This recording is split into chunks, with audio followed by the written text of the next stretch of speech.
자, 이제 그 405페이지에 보시면 이제 구장의 감가상각이 있어요. 우리 이제 어제까지 얘기했던 거는 뭐냐면은 우리가 이제 회계원리에서도 그런 얘기 하지만 제일 처음에 이제 어떤 자산을 취득을 하게 되면 취득을 하죠, 취득을. 자, 취득을 하게 되면 이제 일정 기간 동안 이렇게 사용을 하게 된다고요, 이렇게. 자, 일정 기간 동안 사용하게 되면 이 사용하는 기간을 뭐라고 하냐면 이제 우리가 내용연수라고 이렇게 얘기를 하는 거예요, 이렇게.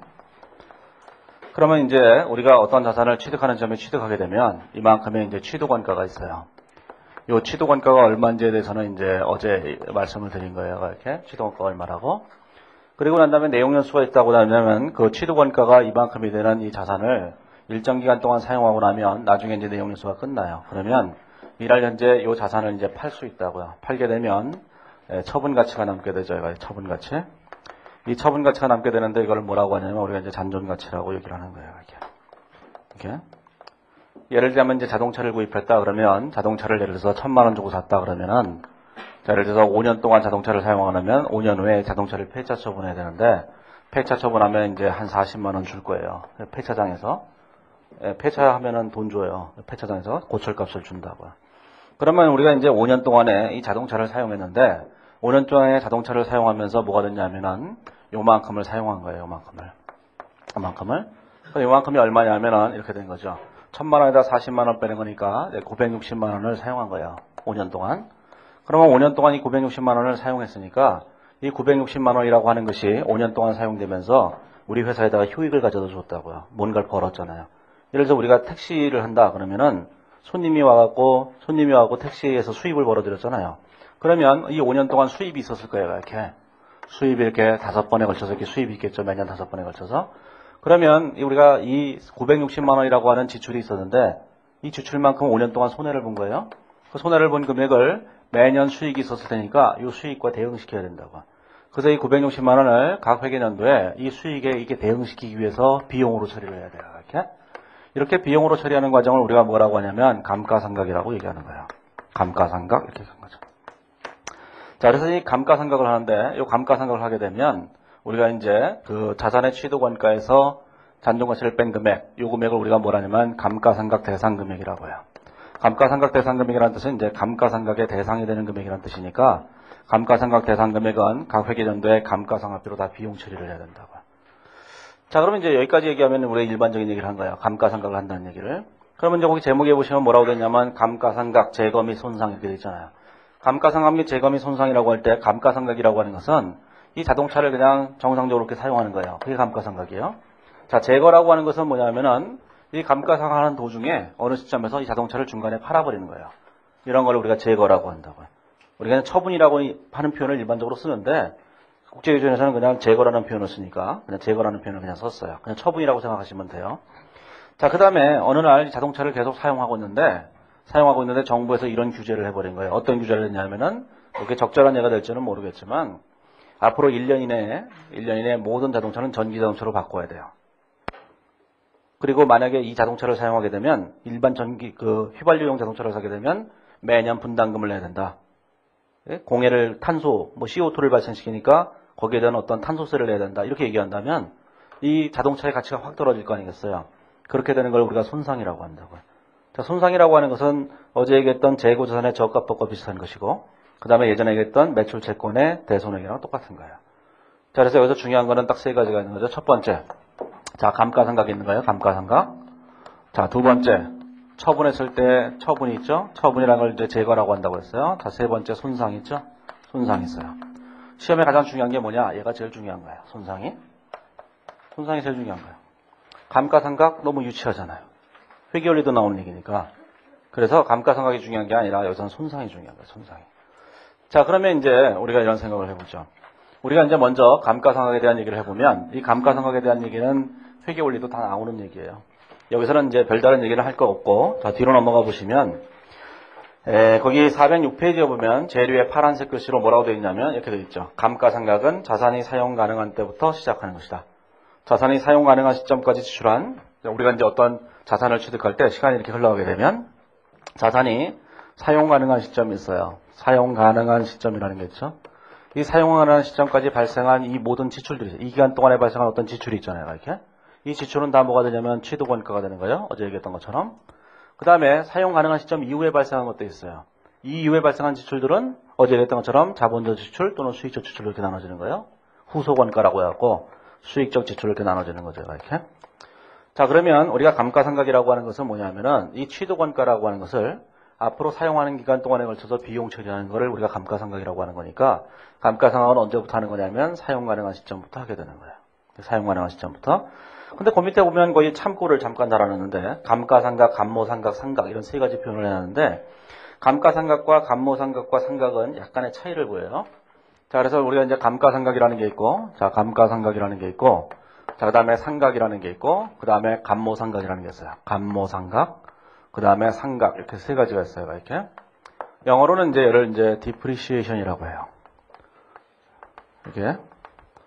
그 다음에 이번에 감모상각은 이제 deflation이라고 해요. 버케블러리 33,000에 나와요. 상각은 amortization이라고 해요. 이렇게. 지금은 뭐 전설과도 같은 얘기지만 1970년대 말에만 해도 회계사 2차 시험에 어떻게 시험 문제를 냈냐면 이렇게 시험 문제를 냈어요. 영어로 썼어요. 시험 문제가. depreciation, deflation, amortization을 비교 설명하라. 20점. 그때는 이제 회계 이론이라는 과목이 있었기 때문에 그렇게 출제했던 적이 있죠. 지금은 이런 거 절대로 안 돼요. 왜냐하면 지금은 이제 상식이 되기 때문에. 자, 그러면 이제 감가상각과 감모상각과 상각이 뭔지 우리가 알아야 될 필요가 있어요. 기본적인 상식으로. 시험에 나온다는 게 아니라 기본적인 상식으로. 자, 감가상각이라고 하는 것은 뭐냐면 어떤 자산을 샀는데 그 자산의 물리적 실체가 이렇게 존재해요. 물리적 실체가 존재하는데 이 물리적 실체가 존재하는 자산을 사용함으로써 비용 처리하는 거예요. 그런데 사용이 끝나고 난 다음에도 이 물리적 실체는 변하지 않아요. 물리적 실체는 그냥 그대로 있는 거예요. 크기가. 자, 자동차가 있다고 생각해보세요. 자동차를 5년 동안 사용하려면 5년 후에는 자동차가 타이어만 남는 게 아니잖아요. 그래서 자동차를 막 못 하는데 자꾸 달아요. 달아서 제일 마지막에 운전석만 남아있는 게 아니죠. 5년 후에도 여전히 타이어도 있고 문짝도 있고 다 있어요. 이런 걸 비용 처리하는 걸 감가상각이라고 하는 거예요. 물리적 실체가 변하지 않아요. 똑같은 걸.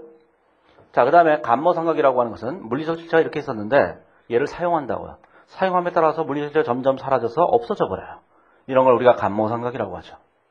뭐 그럴 일은 없지만 예를 들어서 초를 하나 샀어요. 캔들 하나 샀어요. 이게.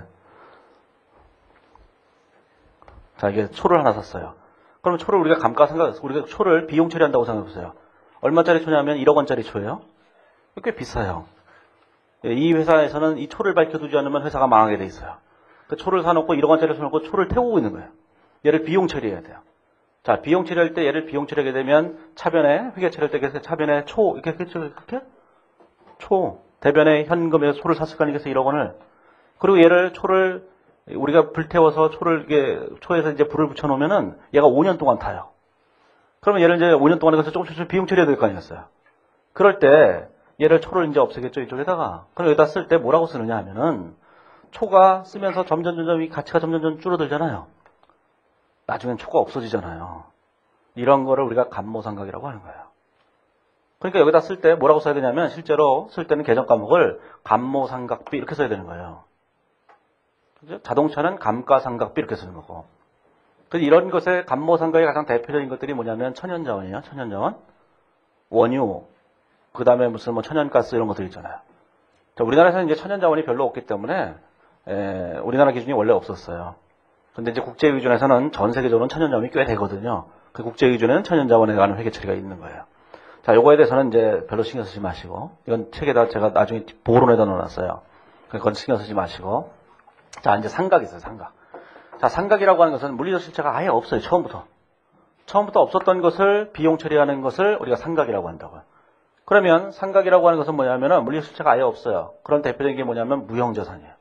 무형자산은 물리적 실체가 없어요. 따라서 우리가 무형자산을 비용 처리할 때는 무조건 상각비라는 표현을 써요. 그럼 예를 들어서 무형자산 감가상각비가 얼마나 이렇게 물어보면 무식한 사람인 거예요? 무형자산 상각비가 얼마나 이렇게 물어봐야지 무형자산 감가상각비가 얼마나 이렇게 물어보면은 이제 무식하다는 표현을 듣는 거예요.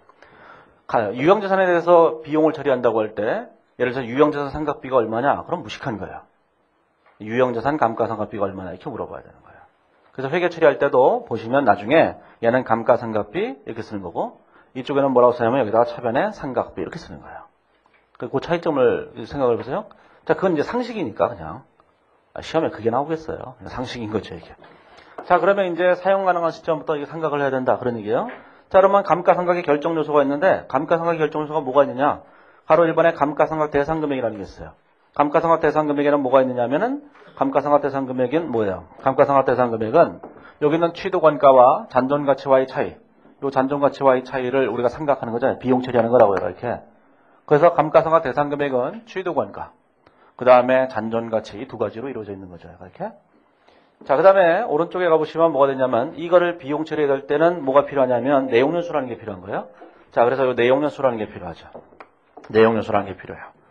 자, 우리가 이제 내용연수라는 게 필요해요. 그러면 취득원가에서 잔존가치를 뺀 금액을 내용연수에 거쳐서 비용 처리할 때 비용 처리하기 위해서는 이 감가상각을 하는 방법이 필요하다고. 그런 걸 우리가 감가상각 방법이라고 얘기를 하는 거예요, 이렇게. 자, 그럼 우리가 감가상각을 할 때는 감가상각비가 얼마인지를 계산하기 위해서는 항상 네 가지 요소가 필요하죠. 첫 번째 취득원가가 얼마인지 알아야 되고, 두 번째 잔존가치가 얼마인지 알아야 돼요. 세 번째 내용연수를 알아야 되죠. 네 번째 감가상각 방법을 알아야 되는 거예요. 이런 걸 우리는 감가상각의 4요소라고 하는 것인데, 감가상각의 4요소는 수능시험 정도에 나와요. 이 바닥에서는 안 나온다는 얘기예요. 그러면 이제 이걸 이제 생각해 보는 거죠. 그러면 우리가 취득원가는 이 전 챕터에서 했으니까 우리가 이제 추정해야 될 게 뭐냐면 내용연수가 얼마인지 알아야 돼요. 그 다음에 잔존가치가 얼마인지를 알아야 되죠. 그 다음에 감가상각 방법이 뭔지 알아야 되는 거예요.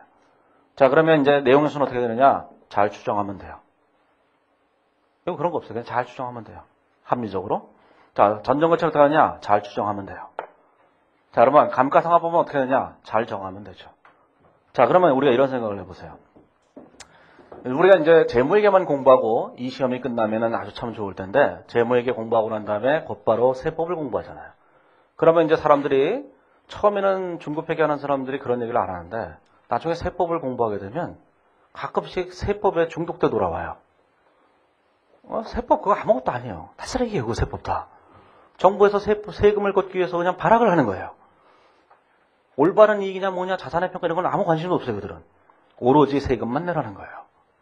그런 거기 때문에 세법에서 주장하는 어떠한 방법도 의미가 없는 거예요. 예를 들자면 뒤로 넘어가 보시면 이런 게 돼 있어요. 그래서 제가 비교를 했는데 409페이지 오면 표 9-1에다가 비교를 해놨죠. 법인세법과 기업표준에 비교를 해야 되는데 여기 계신 분들이 어차피 시간이 지나면 법인세법을 공부하실 테고 그럼 법인세법을 하는 사람들이 강력하게 주장할 거라고 이렇게 해야 된다고. 그리고 회계를 잊어버려요. 가끔씩 재무회계하는 강사들도 법인세법이 옳다고 생각하는 사람들도 있어요. 그 정도로 이게 강력한 마약이거든요, 세법이. 자, 그러면 이렇게 생각하세요. 자, 법인세법이라는 게 있어요. 법인세법. 그 다음에 기업회계 기준이 있죠, 이렇게. 자, 첫 번째. 자, 뭐가 있어요? 내용연수라는 게 있어요. 자, 그 다음에 잔존가치라는 게 있죠. 그 다음에 감가상각 방법이라는 게 있는 거예요. 감가상각 방법 이렇게 되는 거예요. 자, 그러면 내용연수라는 것을 법인세법에서는 정해놨어요. 그런 걸 기준 내용연수라고 해요. 나중에 세법에서 공부하시면 되니까. 자, 기준에서는 어떻게 되느냐? 그냥 알아서 추정하는 거예요. 합리적인 방법으로. 자, 잔존가치는 법인세법에서 없는 것으로 봐요. 하지만 우리는 추정하면 되는 거예요. 이렇게. 그냥 무조건 추정하는 거예요. 예를 들면 우리가 건축물 같은 이 건물 같은 경우에는 콘크리트 구조물 이런 것들은 60년간 감가상각을 한다고요. 이렇게. 하지만 꼭 같은 콘크리트 구조물인 63빌딩은 120년 동안 감가상각을 해요. 왜 그러느냐? 그들은 그렇게 하는 거예요. 63빌딩은 120년 동안 무너지지 않을 거라고 보는 거예요. 그렇게 추정하면 돼요. 잔존가치 없지만 잔존가치 그냥 추정하면 된다고. 감가상각 방법이 있어요. 감가상각 방법은 거기 써 있는 것처럼 건축물은 정액법, 기타 유형자산 정액법, 정률법, 생산비례법 그 세 가지 외에는 아무것도 안 돼요. 그러면 기업 기준에서 어떻게 하느냐? 합리적인 방법을 정하는 거예요. 그것이 세법에서 인정되는 방법이다 아니든 그건 중요하지 않아요. 정액법, 정률법, 연수학회법, 이중채가법, 생산비례법 이거 외에 또 다른 합리적인 방법이 있다면 어떤 방법을 사용해도 상관없어요. 우리는 합리적인 방법을 사용하는 거예요. 이렇게 합리적인 방법을 사용하는 거죠. 이렇게 구분하셔야 돼요. 자, 그런데 중요한 문제는 뭐냐면은 이 감가상각 방법을 정할 때, 세법의 방법은 우리가 건축물은 선택의 여지가 없지만 기타 유형자산은 정액법, 정률법, 생산량비법 중 회사가 선택할 수 있다고요. 하지만 회계에서의 감가상각 방법이란 선택할 수 있는 게 아니에요. 그걸 아셔야 돼요. 우리나라 기존 국제회 기준 우리나라 기준에서는 감가상각 방법이 있다고 할 때 정액법, 정률법, 생산량비례법, 기타 등등의 방법이 있을 때 이 수많은 방법을 선택적으로 정할 수 있다 이렇게 생각했다고요. 회사가 만약에 정액법을 하고 싶으면 정액법을 하는 거고 정률법을 하고 싶으면 정률법을 하는 거예요. 우리나라 옛날 기준은 그랬다고. 국제회계기준은 그런 걸 인정하지 않아요. 국제회계기준은 감가상각법을 어떻게 정하는 거냐면은 원가의 경제적 효익이 소멸되는 행태를 반영해야 돼요. 무조건. 소멸되는 행태를 반영한다는 얘기는 무슨 뜻이냐면은 그 앞에 보시면 그 나와 있는데 어디 나와 있냐면은 거기 407페이지 보면 가로 3번에 오면 감가상각방법이 있는데 감가상각방법은 유형자산의 감가상각 대상 금액을 내용연수에 걸쳐 각 회계기간에 배분하는 방법을 말한다. 유형자산의 감가상각방법은 자산의 미래경제 효익이 소비되는 형태를 반영해서 결정한다 이렇게 되죠. 자, 그 얘기는 뭐냐면은 이 자동차를 5년 동안 사용하게 되면 이 자동차가 5년 동안 내게 효익을 가져다 줘요. 처음에는 효익을 엄청나게 줘요.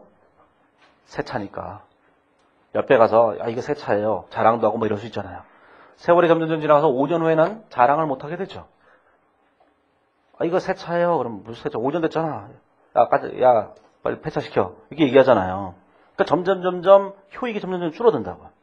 그러면 이 자동차가 가져다 주는 효익이 처음에는 많고 그 다음에는 제일 마지막에 굉장히 조금밖에 없을 수도 있죠. 그러면 이 효익이 많고 적음에 따라서 감가상각비, 이 비용 처리할 금액은 여기 대응시켜야 되는 거예요. 이게 철저하게. 예? 만약에 이 효익이 매년 똑같다고 한다면 우리는 감가상각법을 무조건 정액법만 사용해야 돼요. 처음에 효익이 굉장히 많고 나중에 효익은 굉장히 작다. 이렇게 얘기하면 우리는 정률 똑같은 걸 사용해야 된다고요. 회사가 그냥 이 효익이 어떻게 변하는지에 대한 관심은 전혀 없는 채 정액법, 정률법 회사가 마음대로 선택할 수 있다 이런 게 아니에요. 선택할 수 있는 게 아니에요. 절대로. 그게 국제기준과 우리나라 기준의 차이예요. 그걸 꼭 기억하셔야 돼요. 그 얘기가 이제 나중에 어디서 나오냐면은 제일 뒤쪽에 회계 변경과 오류 추정에서 감가상각방법의 변경이라고 해서 나와요. 감가상각방법의 변경이라는 게 그때 나오니까 그때 얘기하시면 되는데 여기서는 감가상각방법은 회사가 선택할 수 있는 게 아니라는 거예요. 그걸 꼭 기억하셔야 돼요. 선택할 수 있는 게 아니라 이 자산이 경제적이 소멸되는 형태가 매년 똑같으면 정액법, 생산량에 비례하면 생산량 비례법 이렇게 가는 거예요. 그걸 꼭 기억하셔야 돼요. 선택할 수 있는 게 아니다. 이게 가장 중요한 얘기예요. 여기서. 자, 그래서 407페이지에 보시면 거기 가로 3번의 감가상각법의 두 번째 문단에 이렇게 써 있는 거예요. 유형자산의 감가상각 방법은 기업이 선택적으로 적용할 수 있는 것이 아니다. 이게 제일 중요한 얘기죠. 왜 파란색으로 안 돼 있을까요? 빼먹은 거예요. 아니 빼먹을 수 있는 거지 뭘 그거 가지고. 아니 칠해놓으세요. 이게 진짜 중요한 얘기예요. 그게. 그러니까 감가상각법은 회사가 선택할 수 있는 게 아니에요. 저번에 얘기했던 재고자산에서는 선입선출법, 이동평균법을 회사가 선택할 수 있는 거예요. 회사가 하고 싶은 대로 하면 돼요. 하지만 감가상각법은 정할 수 있는 게 아니에요. 선택하는 게 아니에요. 그냥 그 방법을 딱 정해서 하는 거예요. 하나밖에 없어요. 회사가 사용할 수 있는 방법은. 그게 뭔지는 우리는 모르죠. 그걸 실무적으로 판단해야 되는 건데 그래서 우리 시험에서는 감가상각법을 그냥 줘요. 여기서는 그것만 알면 돼요. 선택할 수 있는 게 아니다. 이것만. 자, 그래서 제일 마지막 문단에 보시면 자, 유형자산의 감가상각법은 설명이 쭉 돼 있는데 그건 나중에 회계변경 쪽에 다시 나오니까 여기서는 그냥 심각하게 생각하실 필요는 없어요. 이게. 자, 뒤로 넘어가 보시면, 자, 이제 408페이지에 오면 거기 파란색 글씨로 나와 있는데, 자, 감가상각액은 일반적으로 단기손익으로 인식하는 거예요. 하지만 다른 자산을 생산하는 데 사용되면 해당 자산의 원가가 된다. 그죠? 자, 그 얘기는 무슨 뜻이냐면은, 우리가 회사가 자동차를 샀어요. 자, 차량을 구입했죠. 차량을 구입했는데, 자, 본사에서 구입한 게 있고, 공장에서 구입한 게 있어요. 공장에서 트럭을 구입했죠. 트럭을 구입하게 되면 트럭에 대한 감가상각비는 뭐냐? 그 회사가 제조하는 제품의 제조원가가 되는 거예요. 제품의 제조원가는 나중에 재고자산으로 갈 거니까 자산의 취득원가가 되는 것이고 본사에서 만약에 본사 사장이 자기가 개인적으로 쓰기 위해서 감가상각비를 차량을 하나 구입했다. 사장 개인 차량으로 사장 전용으로 차가 있잖아요. 그러면 그 감가상각비는 단기손익으로 처리하는 거예요. 하지만 이제 이 공장에서 사용하는 이 감가상각비에 대한 얘기를 하게 되면 우리는 또 뭐가 돼요? 제조기업이 되죠. 제조기업이 되기 때문에 우리가 시험 문제 나오는 건 다 요거라고 하면서 문제를 내는 거예요. 그냥. 실제로는 기계장치를 하는데 기계장치를 본사에서 사용할 이유가 없잖아요. 그럼에도 불구하고 우리는 감가상각비는 그냥 단기손익으로 간다 그냥 그러고 마는 거예요. 시험에서는 그렇게 구체적으로 물어보지 않고 감가상각비가 얼마일까 이렇게 물어보거나 혹은 단기손익에 미치는 영향이 얼마나 이렇게 물어보는데 그때 우리는 감가상각비를 그냥 다 단기손익으로 간다 이렇게 생각하고 문제를 푸시는 거예요. 그냥. 원래는 대부분이 뭐예요? 대부분 제조원가겠죠. 그러니까 시험 볼 때는 대부분 다 별다른 말이 없으면 전부 다 단기손익으로 간다 이렇게 생각하시면 돼요. 이게.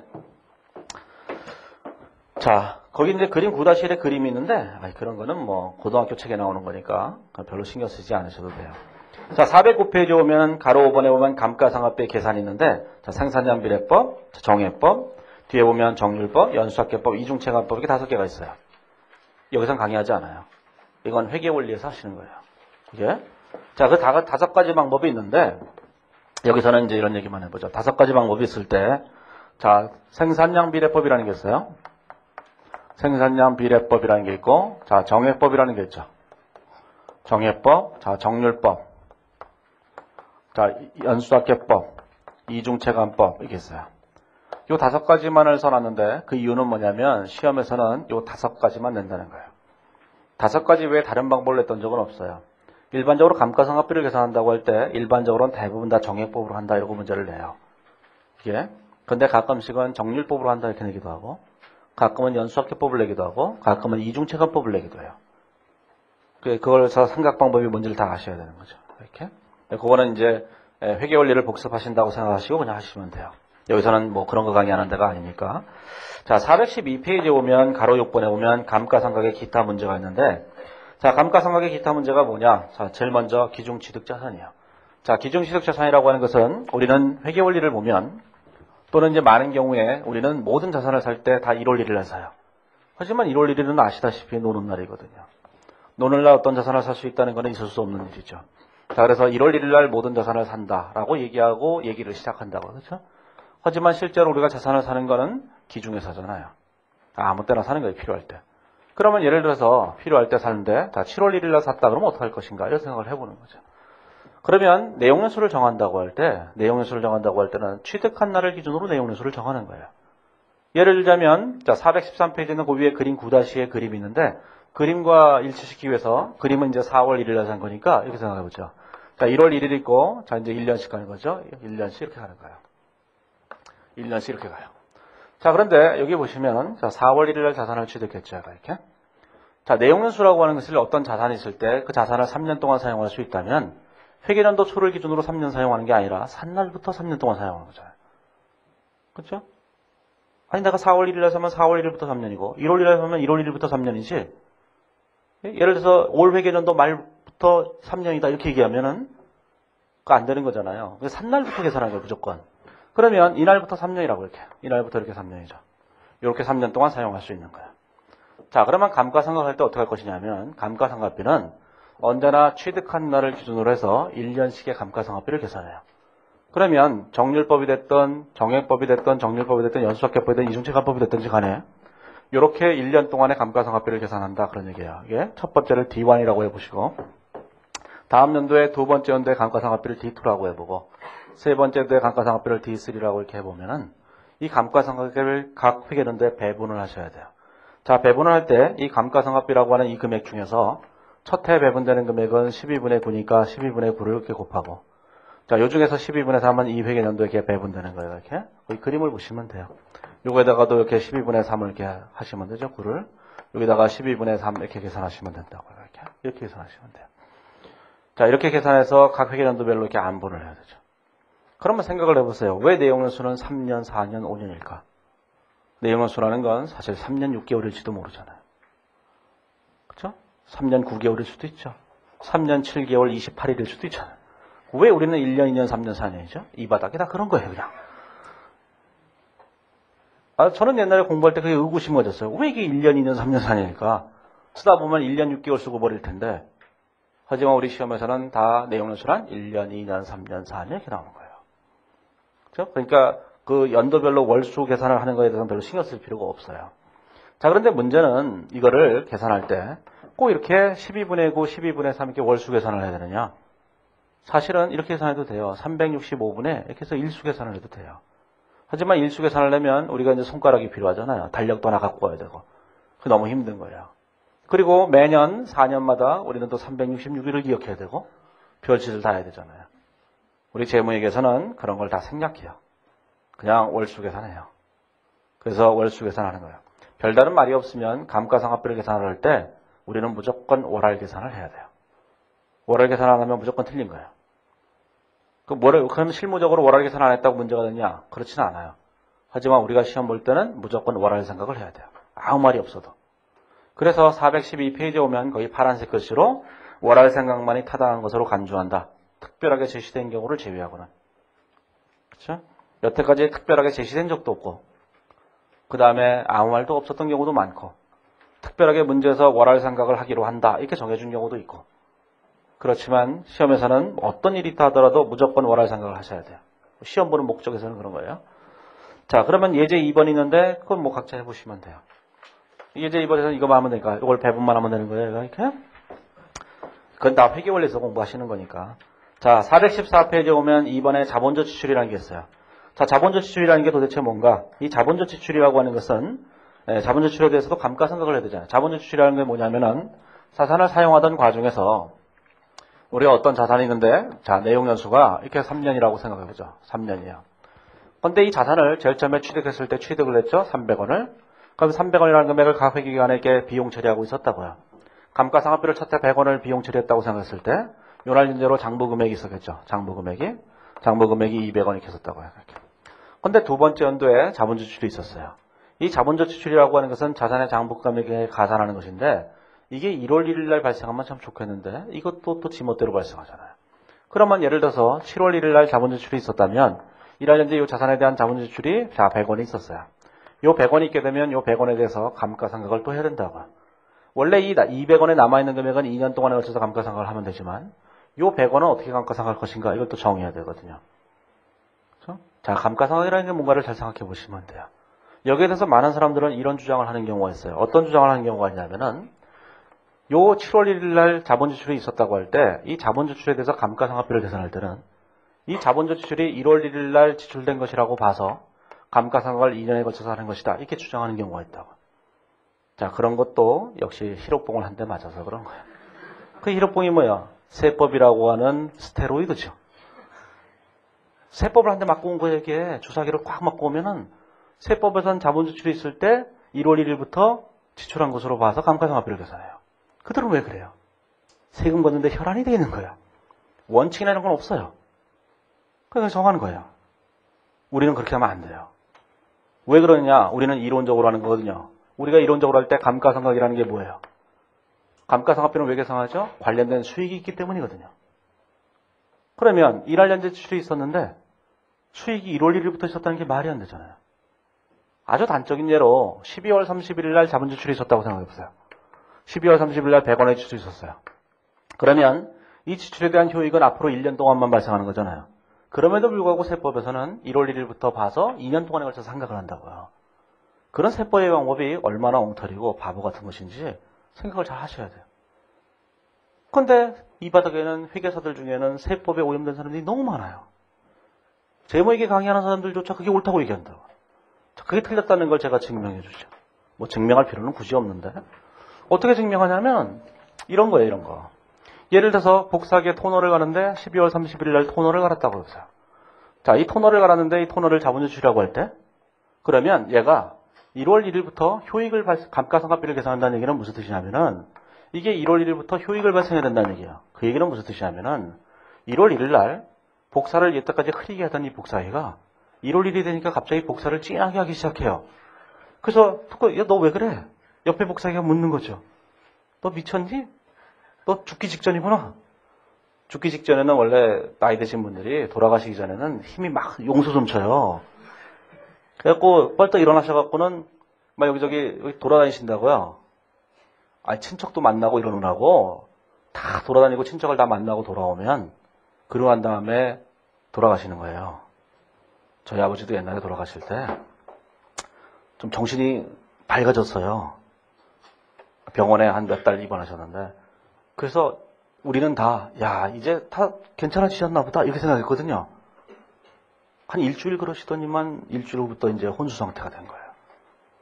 그거랑 똑같은 거죠. 그래서 옆에 복사기가 물어본 거예요. 너 죽어가니? 이렇게 물어본 거예요, 이게. 너 왜 이렇게 복사를 진하게 해? 그러니까 얘가 복사기가 뭐라고 해요? 나는 연말에 토너를 갈기로 돼 있어. 그러면 이게 토너비는 지금부터 감가상각을 할 테니까 나는 지금부터 복사를 진하게 해야 된단다. 넌 잘 모르겠지만. 그리고 이때부터 복사를 진하게 하는 거예요. 그게 말이 돼요? 감가상각이란 수익 비용에 대응을 하기 위해서 하는 거예요. 근데 수익이 없는데 어떻게 비용이 있겠어요?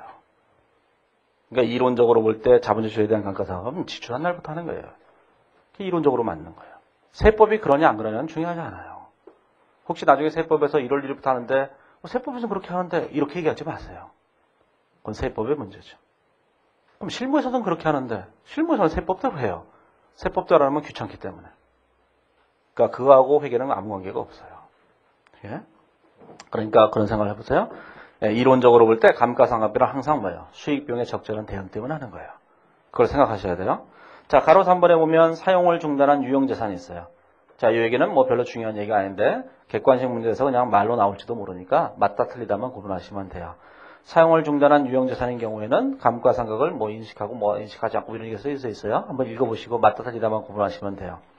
자, 415페이지에 보시면 자, 가로 4번에 보면 감가상각과 현금흐름이 있는데 이것도 나중에 주관식에서 공부하시기만 하면 되는데 지금은 잘 모르실지도 모르는데 나중에 원가회계를 공부하시면 원가회계에서 자본예산이라는 걸 하시게 돼요. 거기에 보면은 회계 처리 방법의 감가상각비가 현금흐름에 영향이 없다라는 걸 공부하시게 된다고요. 예? 그러니까 거기서 하셔도 돼요. 나중에 다른 걸 공부하시고 난 다음에 다시 보시면 이 얘기가 무슨 뜻인지 쉽게 아실 거예요. 감가상각 방법과 현금흐름은 아무 관계가 없어요. 예? 다만 법인세가 있다면 법인세만큼 차이가 나기 때문에 현금흐름에 차이가 발생한다고. 자, 그거는 이제 지금 그냥 그 정도로만 아시면 돼요. 자, 415페이지에 보면 유형재산을 제거하죠. 자, 유형재산을 제거하는데, 자, 유형재산을 제거할 때는 처분에 관한 얘기를 하는 거니까 처분 손익을 계산하는 거예요. 자, 그런데 416페이지에 보시면, 415페이지를 먼저 보시면, 유형재산의 제거로 인한 손익이 있어요. 자, 유형재산의 제거로 인한 손익을 계산할 때는, 유형재산의 제거라는 게 처분을 말하는 거거든요. 그러면 유형재산의 제거라는 게 처분이에요, 처분. 그러면 처분 손익을 계산하셔야 되는데, 처분 손익이란, 자, 처분 대가에다가, 처분 대가로 받은 금액에다가, 자산의 장부 금액을 이렇게 뺀 거예요. 이렇게 유형재산에. 그럼 이 유형재산의 장부 금액을 빼는데 이 장부 금액은 뭐냐라는 건데 415페이지에 보시면 제일 밑에 박스가 있고 박스를 보시면 유형재산의 제거로 인한 손익이란 유형재산의 순매각 금액에서 장부 금액을 뺀 거고 그 장부 금액이란 그 밑에 있는 가로하고 같은 거예요. 가로에는 뭐가 돼 있죠? 이 장부 금액은 이렇게 이루어져 있는 거야. 자, 취득원가에다가 거기는 이제 원가라는 표현을 썼죠, 그냥. 기준에서 그냥 원가라는 표현을 써서 취득자를 빼버렸는데 아무튼 원가예요. 취득원가예요. 자, 취득원가에다가 뭘 빼냐면은 감가상각 누계액을 빼요. 감가상각 누계액을 빼죠. 그 다음에 그 밑에 보시면 손상차손 누계액이 있는데 손상됐을 때 계상한 금액이에요. 그건 아직 안 한 거니까 자, 손상 누계액이 그냥 있다고 생각을 해보세요. 그냥 이렇게. 그 다음에 정보보조금이 있다면 정보보조금도 빼는 거예요. 물론 정보보조금을 뺀다고 할 때 정보보조금이라고 하는 것은 자, 정보보조금이 있겠죠. 자, 정보보조금을 이렇게 빼는 거죠. 이 정보보조금은 자산의 차감 계정으로 표시하는 정보보조금이 있죠. 정보보조금을 처리하는 방법은 두 가지 방법이 있었잖아요. 이연수익으로 처리하는 방법과 자산 차감으로 처리하는 방법이 있었는데 자산 차감으로 처리하는 경우에는 정보보조금이 취득원가에서 차감하는 계정이니까 당연히 그 금액을 빼야지 장부 금액이 돼요. 그러면 이걸 다 빼게 되면 이 금액이 뭐가 되냐면 장부 금액이 되는 거예요. 자, 그러면 이제 뒤로 넘어가 보시면 자, 이제 예제 3번을 한번 잠깐 보시면 이렇게 됐어요. 예제 3번을 보시면 자, 뭐라고 되어 있냐면은 자, 시험에서는 여태까지 유형재산을 처분했다고 할 때 시험 문제를 여러 번에 걸쳐서 냈지만 그때 전부 다 시험 문제로 낸 건 정보보조금을 받은 재산을 팔았어요. 그러니까 1996년인가 95년, 1995년에 그냥 가장 일반적 형태의 처분 손익을 냈어요. 자, 그 이후로 1996년부터 지금까지 수도 없이 기계장치를 팔아왔지만 문제에서 수도 없이 팔아왔어요. 팔아왔는데 다 뭘 팔았냐면 정보보조금을 받아서 산 자산을 다 팔아먹었다고요. 그러면 이제는 그만해야 되는데 정보보조금을 받아갖고 자산을 샀는데 그걸 팔아먹으면 경찰이 불러요. 그렇잖아요. 정부에서 보조금을 딱 주면서 야 이거 가지고 열심히 네가 제조를 해봐. 이러고 기계장치를 하는데 도움을 준 거거든요. 회사가 그 정보보조금을 받아서 홀라당 팔아먹으면 정부가 꽤나 좋아하겠어요. 그 고발 들어가는 거죠, 이게. 이게 원래 팔면 안 돼요. 그럼에도 불구하고 우리 시험에서는 여전히 팔아대는 거예요, 이게. 그 제 책은 이 정보보조금이 나왔을 때 한 몇 년 동안 책에 파는 얘기가 없었어요. 왜냐하면은 팔면 안 되기 때문에. 저는 정의의 길을 가는 사람이거든. 근데 수도 없이 다른 사람들이 계속 팔아먹는 거예요, 책에다가. 나 혼자 안 팔면 사람들이 욕하잖아요. 왜 저 인간 지는 못 깨끗하다고. 그래서 어느 날 저도 팔기로 했죠. 이제는 다 공동 범죄자가 돼서 신경 쓸 거 없어요. 다 같이 파는 거예요. 시험에서는 정보보조금이 있다고 할 때 가장 많이 나온 문제가 뭐냐면은 어제 정보보조금에 대한 회계 처리했잖아요. 그보다 더 많이 나온 게 처분에 관한 거예요. 문제가 한 10문제가 나온다면 9문제는 정보보조금을 취득한 재산의 처분이에요.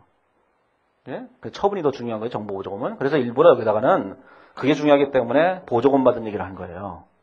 안 그런 문제는 단순한 거 하면 그냥 끝나는데 정보보조금 받은 게 가장 중요한 거예요. 자, 416페이지에 보시면 자 이렇게 되어 있죠. 가로 1번에 보시면 뭐라고 되어 있냐면 2009년 4월 1일 날 취득원가 10만원의 기계장치를 6만원에 처분했는데 기계장치는 2008년 1월 1일에 취득했다. 그러면 4월 1일 날 처분했죠. 자, 그럼 뭘 해야 되냐면 이걸 하셔야 되는 거예요. 이렇게. 자, 예를 들어 기중에 4월 1일 날 취득했다고 생각했을 때 아까 취득했을 때 감가상각비를 이만큼만 계산했죠. 이렇게. 그렇죠? 자, 그러면 우리가 만약에 이날 현재 취득한 게 아니라 이날 현재 처분을 했다면 뭐가 되냐면 요 기간 동안에 감가상각비는 계산하고 처분해야 될 거 아니겠어요? 논리가? 그렇죠?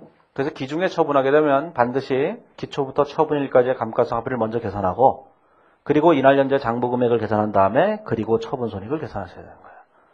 자, 그러면 이제 우리가 여기 정보보조금에 대한 얘기를 해보죠. 자, 정보보조금에 대한 얘기를 해보면 이렇게 되어 있어요. 자, 이제 거기 그걸 보시면 자, 416페이지 보면 가로 1번에 오면 기계장치를 6만원에 처분했어요. 자, 6만원에 처분했는데 2008년 1월날 취득했고 취득금액 5만원을 정부로부터 보조받았고 정보보조금은 자산에서 차감하는 형식으로 표시했다. 그렇게 돼 있죠.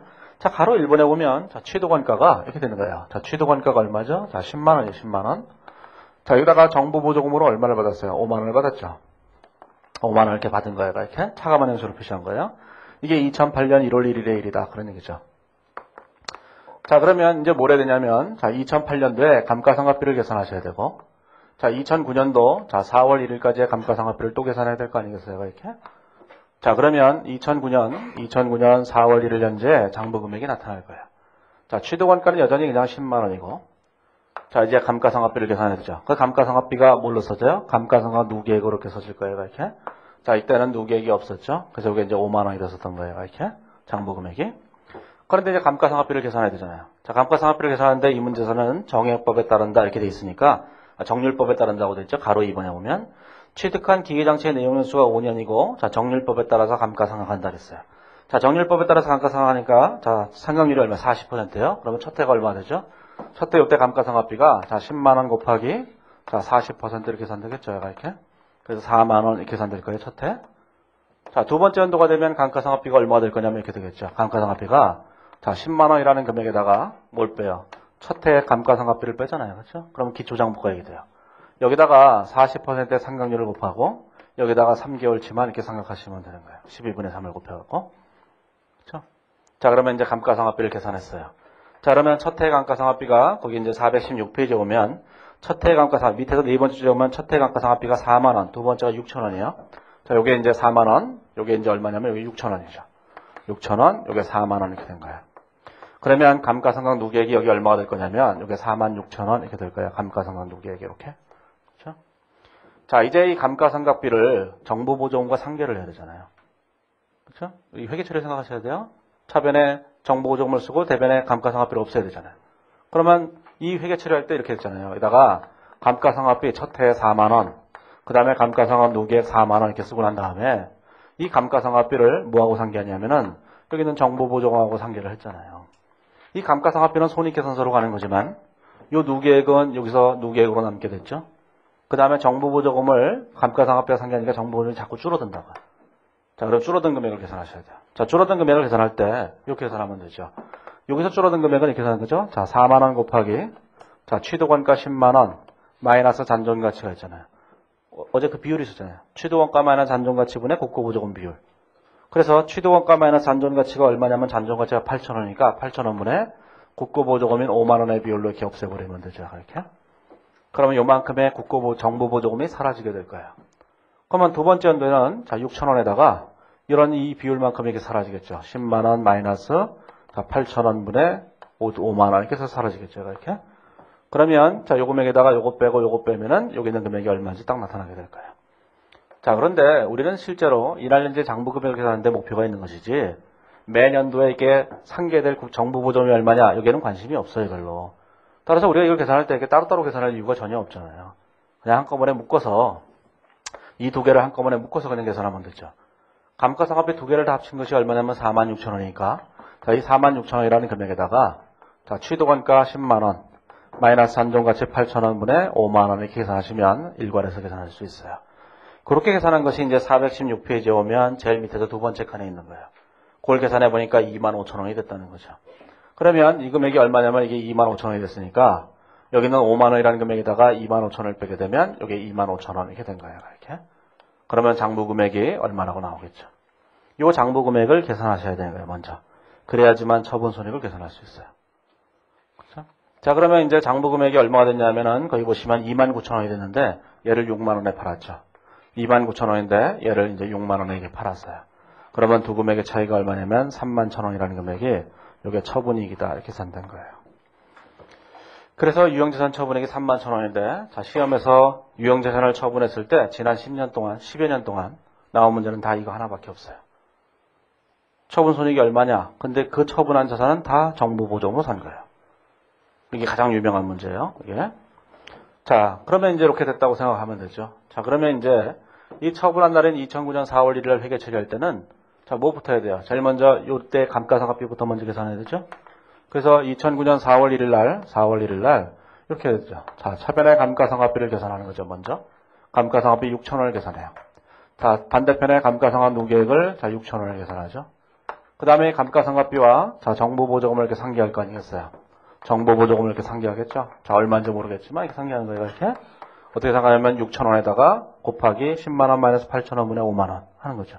전년도 거는 이미 전년도 했으니까 올해 것만 하시면 돼요. 자, 그리고 난 다음에 조국까지 감가상각비하고 정보보조금을 상기하는 회계 처리까지 하고 나면 그 다음에 417페이지는 처분에 관한 회계 처리하는 거예요. 그 다음에 이제 처분에 관한 회계 처리를 하게 되면 자 이렇게 되겠죠. 자, 현금을 받고 팔았어요. 자, 현금이 6만원 받고 팔았다고 6만원. 자, 그런데 기계장치가 얼마짜리냐면 얘가 10만원짜리예요. 10만원. 자, 반대편에 뭐가 있겠어요? 이렇게 반대편에 여기 정보보조금이 있고 상각누계액이 있죠. 감가상각누계액이. 자, 그래서 정보보조금과 상각누계액을 여기다 쓰시면 돼요. 정보보조금이 25,000원이고 자, 상각누계액이 46,000원이죠. 자, 그러면 여기다가 처분이익이 31,000원이다. 이렇게 계산돼 나오는 거예요. 처분이익이. 예, 이 처분에 관한 회계 처리는 하실 줄 알아야 되는데 이런 거는 나와봤자 주관식에서만 나와요. 주관식에서 회계 처리 해봐라 이렇게 나온다고. 객관식에서는 그냥 처분 손익이 얼마냐 이렇게 물어봐요. 객관식에서 이걸 회계 처리를 낼 거냐? 최소한의 장을 지져요. 절대로 안 나와요. 객관식 문제는 회계 처리를 하라 이런 문제는 1년에 한 문제 나올까 말까 한 거예요. 다 전부 다 뭐예요? 처분 손익이 얼마냐? 감가상각비가 얼마냐? 이러고 끝나는 거예요. 전부 다. 혹은 장부 금액이 얼마냐? 이러고 끝나는 거라고 이게. 예? 예, 마지막으로 그렇다 하더라도 마지막으로 분계를 꼭 해보세요. 예? 그 분계를 해보셔야 돼요. 마지막으로는. 자, 그러면 이제 이렇게 됐어요. 자, 그런데 이제 그 밑에 줄을 하나 달아놨죠. 줄을 뭘 달아놨냐면은 자, 417페이지에 오면 이번에 회계처리 바로 밑에 보면 만일 회사가 정부보조금을 이연수익법으로 처리하면 어떻게 될 건가?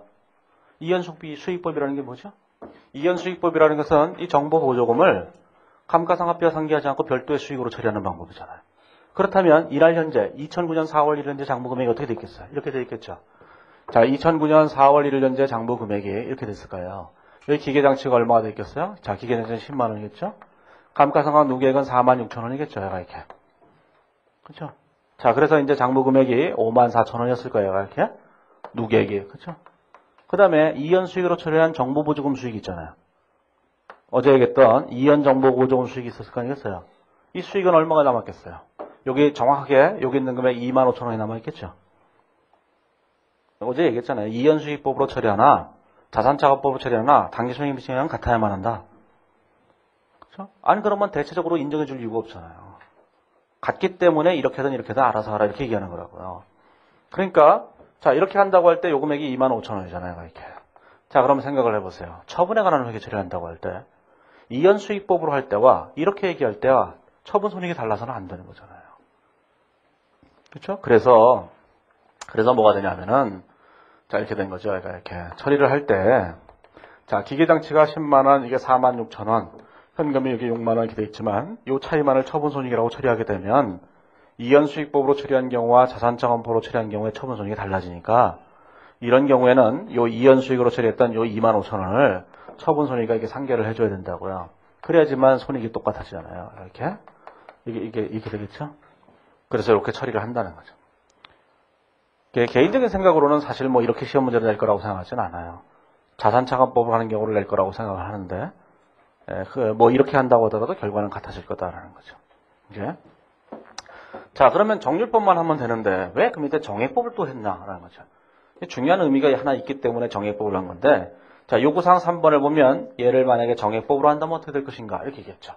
자, 정액법으로 하게 되면 자, 이제 이렇게 되는 거죠. 자, 정액법으로 했다라면 이렇게 돼요. 여기 이제 그림을 이렇게 지워버리고 생각해 보시면, 자, 정액법으로 하게 되면 여기 있는 이 10만 원을 정액법으로 감가상각할 거예요. 지금 내용연수가 몇 년짜리냐면 내용연수가 5년이기 때문에 정액법으로 감가상각비를 계산해 보시면 이때 감가상각비가 계산되겠죠. 얼마냐면 이렇게 계산될 거예요. 자, 10만 원에다가 잔존가치 8천 원을 빼고 이걸 나누기 5로 나누면 감가상각비가 계산되죠. 자, 두 번째 연도에도 자, 이 똑같은 금액을 자, 10만 원 마이너스 8천 원에다가 여기다 나누기 5로 한 다음에 곱하기 12분의 3을 곱하면 감가상각비가 계산될 거예요. 자, 그러면 이게 감가상각 누계액이 얼마라고 계산되겠죠? 이렇게. 이 감가상각 누계액이 알파라고 얘기한다면 이 알파하고 정보보증을 또 상계해야 되잖아요. 그렇죠? 감가상각비하고 그러면 이 알파라는 금액에다가 곱하기 자, 10만 원 마이너스 자, 8천 원 분의 5만 원 이렇게 되면 상계액이 계산되겠죠? 여기서 이걸 빼게 되면 여기 있는 금액이 나타나게 될 거예요. 이렇게. 그래서 금액이 나타나게 될 거라고. 자, 이 금액을 계산해 보시면 거기 3번에 보시면 39,500원이 돼요. 이게 39,500원이 돼요. 자, 근데 얘기하고 싶은 건 뭐냐면은 이런 거예요.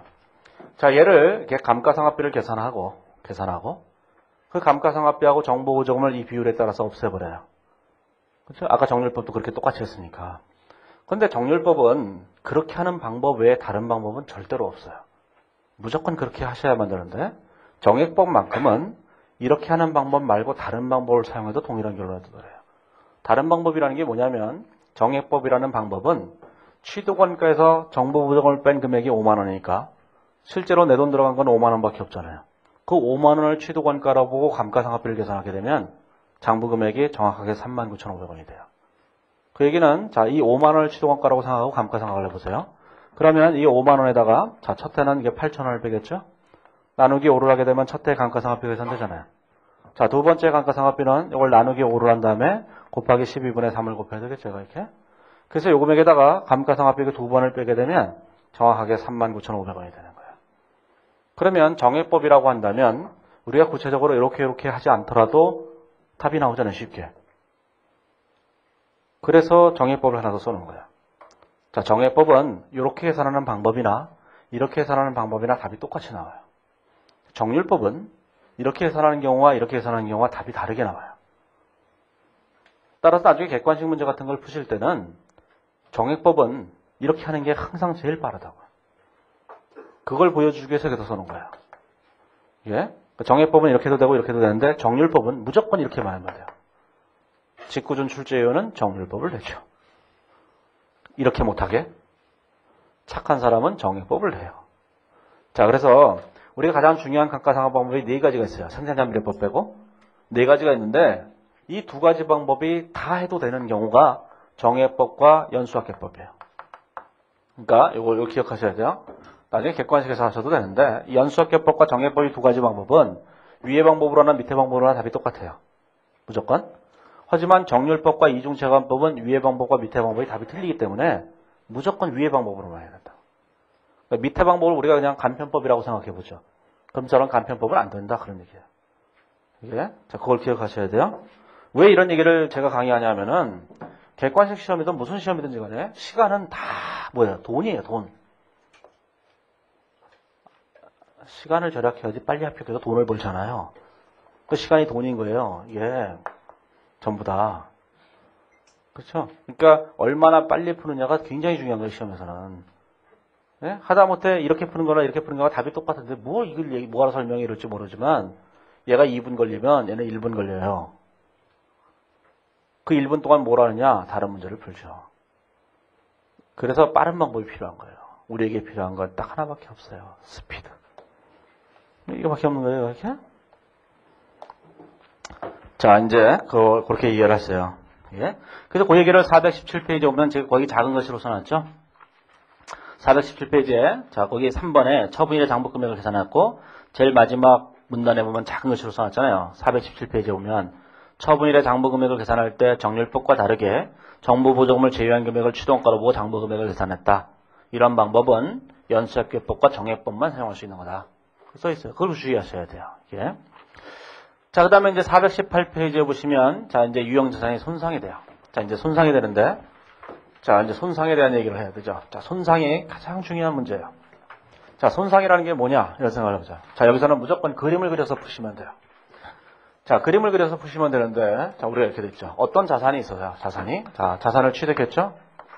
자, 취득을 했어요. 취득을 했어요. 자, 뒤를 가보세요. 뒤에 그림이 있으니까. 자, 421페이지에 그림이 있죠? 그림 9-4가 있어요. 9-4를 보시면 회수관항액의 하락과 회복이죠. 자, 우리가 어떤 자산이 있는데, 자산이 있어요, 자산이. 자, 자산이 있는데, 이 자산을 기계장치 같은 유형자산을 사놓고, 시간이 지남에 따라 조금씩 감가상각을 해왔잖아요. 그쵸? 시간의 경과에 따라서 우리가 감가상각을 해왔는데, 우리가 정액법을 사용했다고 해보세요. 여기서는 시험에서는 전부 다 거의 다 정액법만 내요. 다른 걸 내면 출제자가 더 마음이 아파요. 머리가 아파 죽겠는 거예요, 계산을 내면. 그래서 정액법만 돼요. 정액법을 안 낸 경우 한 번도 없어요. 자, 이 감가상각을 이렇게 해가는 거예요, 이렇게. 그렇죠? 자, 두 번의 감가상각을 했어요. 두 번의 감가상각을 한 상태에서 충격이 온 거예요. 유형자산이 손상돼 버린 거예요. 자, 손상이라는 게 뭔가 이런 거죠. 자, 우리가 자산이라는 게 있는데 제일 먼저 자, 매출채권이라는 게 있었어요. 자, 이 매출채권이라는 게 있었는데 매출채권이 얼마라고 있었죠? 100원이 있었어요, 100원이. 자, 이 매출채권이 손상됐다는 얘기는 뭐냐면 이 미래 현금 흐름이 100원이 안 될 거다 이렇게 생각하는 게 손상이에요. 예? 그러면 이 매출채권 중에서 회수할 수 있는 금액을 추정하잖아요. 그래서 회수가능액을 추정했죠. 회수가능액이 얼마인지를 이렇게 추정한다고요? 그러면 80원으로 추정하게 되면 20원을 대손비용으로 이렇게 처리하잖아요. 이런 걸 우리가 손상이라고 하는 것이고 그걸 매출채권에서는 특별하게 대손액이라는 표현을 쓰는 거예요. 국제기준에서는 이걸 금융상품 쪽에 설명하고 있기 때문에 손상이라는 표현을 써요. 예? 어찌됐든 간에 대손도 뭐예요? 손상액이에요. 자, 그 다음에 자, 재고자산이 있어요. 재고자산이. 자, 재고자산이 있는데 재고자산에 100원을 취득하고 있었다고요. 근데 이 재고자산에 회수가능가액이 줄어들죠. 거기서는 회수가능가액이 뭐예요? 순실현가능가치 어제 얘기했던 저가법. 그러면 회수가능가액이 떨어지게 되면 회수가능액이 80원으로 떨어져요. 그러면 재고자산을 20원을 평가손실을 이렇게 인식하게 되죠. 이것도 손상인 거예요. 재고자산의 손상을 우리는 일반적으로 저가법이라는 표현을 쓰고 그 다음에 매출채권에서는 일반적으로 대손액이라는 표현을 쓰는 거예요. 자, 이제 그게 유형자산에 온 거예요. 자, 유형자산에서도 유형자산이 있었는데 유형자산이 있죠. 유형자산이 있었는데 제일 처음에 자산을 샀는데 얘를 감가상각을 하다 보니까 시간이 지나니까 장부금액이 100원이 됐다 그런 얘기야. 그런데 얘가 회수관항액이 뭐가 돼요? 줄어든 거예요. 회수관항액이 이렇게 하락했다는 얘기야. 자, 회수관항액이 하락했다는 얘기는 무슨 얘기냐면 지금 유형자산의 장부가액이 100원이지만 이 유형자산이 앞으로 우리에게 100원의 현금 흐름을 안 가져다 준다 그런 뜻이에요. 앞으로 이 유형자산은 우리에게 80원의 현금 흐름밖에 안 가져다 줘요. 그러면 요거를 80원이라는 금액으로 회수관항액이 80원밖에 안 된다면 우리는 20원을 뭐라고 처리해야 되냐면 또 손상차손이라고 처리하는 거예요. 계정 과목이 조금씩 다르죠. 여기는 뭐라고 썼냐면 대손상가피. 여기서는 뭐라고 썼냐면은 평가손실. 여기서 뭐라고 썼냐면 손상차손 이렇게 쓴 거예요. 그렇죠? 그냥 그렇게 쓴 거예요. 자, 그러면 손상차손을 계산해야 되죠. 그러기 위해서는 뭐 어때요? 회수가능액을 추정해야 되는 거예요. 그렇죠? 회수가능액이 얼마인지 알아야 돼요. 자, 회수가능액이 얼마인지 알아야 되는데 이 회수가능액을 추정할 때 자, 매출채권에서의 회수가능액이라는 게 뭐예요?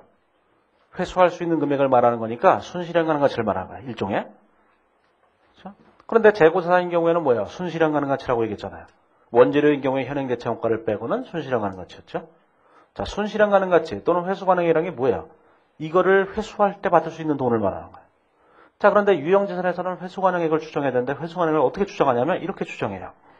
거기 보시면 자 418페이지에 보시면 유형자산의 회수가능액이란 거기 박스에 보시면 나와 있잖아요. 유형자산의 회수가능액이란 순공정가치와 사용가치 중 큰 금액이에요. 자, 여기 보시면 여기 회수가능액은 딱 한 가지 경우밖에 없잖아요. 매출채권 중에서 회수할 수 있는 금액 이거밖에 없다고. 자, 여기서는 딱 하나밖에 없죠. 순실현 가능가치 하나밖에 없는 거예요. 근데 여기서는 뭐라 그랬냐면은 여기서는 유형자산의 회수 가능액은 둘 중 큰 금액이다 이렇게 얘기했다고요. 자, 순공정가치하고 그 다음에 사용가치 중 큰 금액이다 이렇게 얘기했다고요. 자, 그러면 순공정가치는 뭐고 사용가치는 뭔가? 자, 순공정가치라고 하는 것은 공정가치라고 하는 것은 지금 팔면 받을 수 있는 돈이 공정가치예요. 순자를 붙인 거는 처분할 때는 부대비용이 발생하니까 부대비용을 뺀 거예요. 그러면 순공정가치란 여기서 얘기하는 순실현 가능가치랑 거의 같은 개념이에요. 이게 순실현 가능가치나 순공정가치나 차이점은 별로 없어요. 이게 물론 아주 정교하게 얘기하면 약간의 차이가 있을지는 모르겠지만 거의 같은 개념이에요. 자, 그러면 왜 도대체 매출 채권과 재고자산은 이 회수 가능액을 딱 하나의 금액으로 추정하는데 유형자산만 두 개의 금액으로 추정한가? 왜 둘 중 또 큰 걸로 하나? 왜 둘 중 작은 걸로 하면 안 되나? 옛날에 어떤 사람이 이걸 다른 학원에 제가 스파이로 이렇게 염탐을 한 적이 있어요. 가끔 심심하면 다른 학원 사이트에 들어가잖아요. 근데 그 어떤 강사가 이제 답변을 한 거예요. 어떤 사람이 이걸 물어봤어요. 왜 둘 중 큰 걸로 합니까? 이렇게 물어봤어요. 그랬더니만 그 사람이 답변을 해놨어요. 뭐라고 답변했냐면 이렇게 답변해놨어요. 원래 손상이 됐을 때는 손상을 하는 이유는 보수주의 때문이다. 보수주의? 보수주의 때문에 하는 거예요? 둘 중 작은 금액으로 하는 거는 뭐냐면은 우리가 이익은 적게 계산하고 이런 보수주의 때문에 하는 거라는 거예요. 그러면 그 사람 주장을 그죠 질문한 사람은 그럼 둘 중 작은 걸로 해야죠. 왜 둘 중 큰 걸로 하냐? 이게 물어본 거예요. 그 사람 답변은 이거였죠. 보수주의를 두 번 적용하면 안 된다는 거예요. 아니, 둘 중 작은 걸로 하면 한 번 하고 더 한 것 같잖아요. 그거는 이제 정준하가 얘기한 그런 건 똑같아요. 나를 두 번 죽이는 거다 이런 건 똑같은 거거든요. 그렇게 생각하시나요? 그 답변을 들은 그 학생은 여기다가 너무 고맙습니다 이런 거죠. 저는 이걸 보면서 무슨 생각을 했냐면은 쇼도를 하고 이런 게 아니에요. 이런 게 예? 무슨 여기 하는데 무슨 정준하를 대입시켜갖고 두 번 죽이고 이런 거예요. 그런 게 아니라 유형자산과 재고자산은 성격이 전혀 틀린 거예요. 우리는 자산은 크게 두 가지 종류의 자산이 있어요. 자산이란 크게 두 가지 종류가 있는 거예요.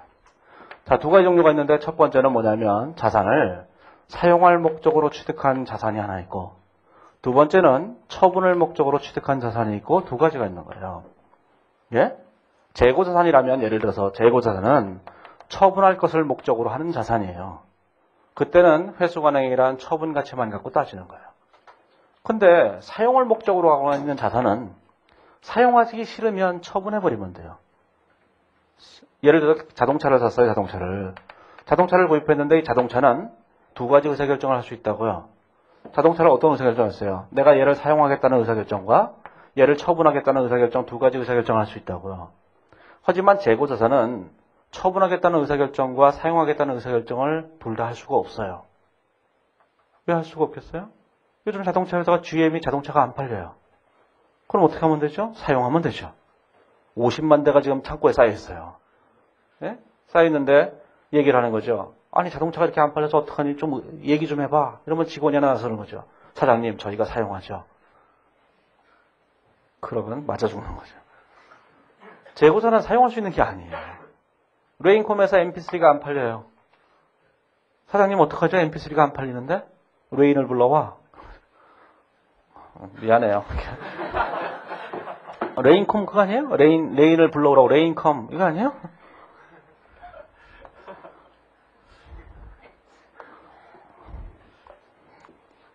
미안해요. 뭐 세상이 그럴 수도 있는 거죠.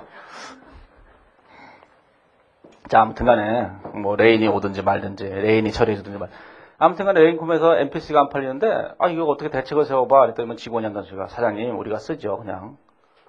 그거 어디다 써 그러면 벽에도 좀 붙이고요. 대충 쓰죠. 이게 안 되는 거예요. 재고자산은. 재고자산은 처분 외에는 방법이 없는 거예요. 그런데 유형자산은 사용할 수도 있고 팔 수도 있어요. 원래 목표가 뭐예요? 사용하려고 샀기 때문에 사용하기 싫으면 팔아버리면 되는 거예요. 그렇죠? 그 차이점이에요. 그래서 사용을 목적으로 하고 있는 모든 자산이 손상됐을 때는 언제나 둘 중 큰 걸로만 해요. 그럼 사용을 목적으로 취득한 자산들이 뭐가 있어요? 유형자산, 무형자산.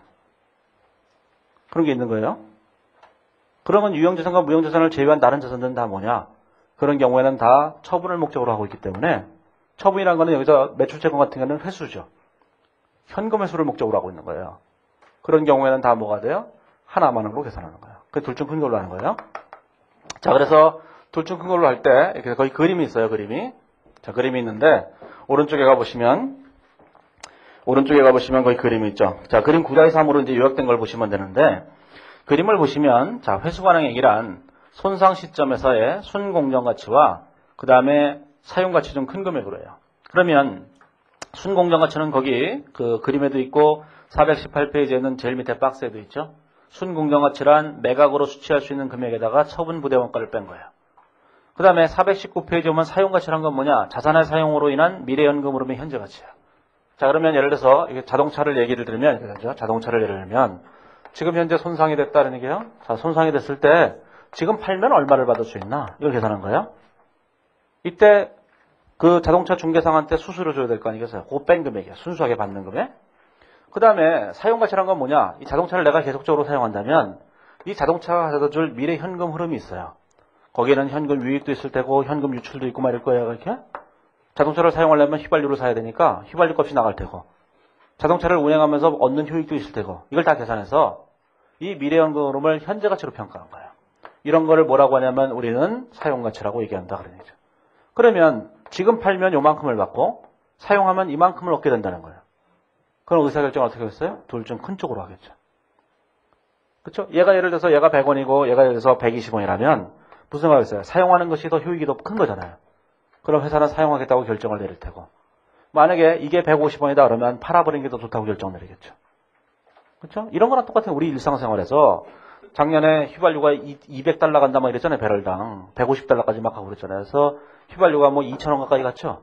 2,000원 가까이 갔을 때는 이 자동차를 내가 자동차를 갖고 있다고 할 때 이 자동차의 사용가치라고 하는 것 자체가 요 현금 유출하고는 자동차 휘발유 사는 비용이잖아요. 이게 휘발유로 넣어야 자동차가 하니까 그럼 휘발유 넣는 비용이 자꾸 증가하니까 뭐가 돼요? 현재 가치 금액이 점점 줄어들겠죠.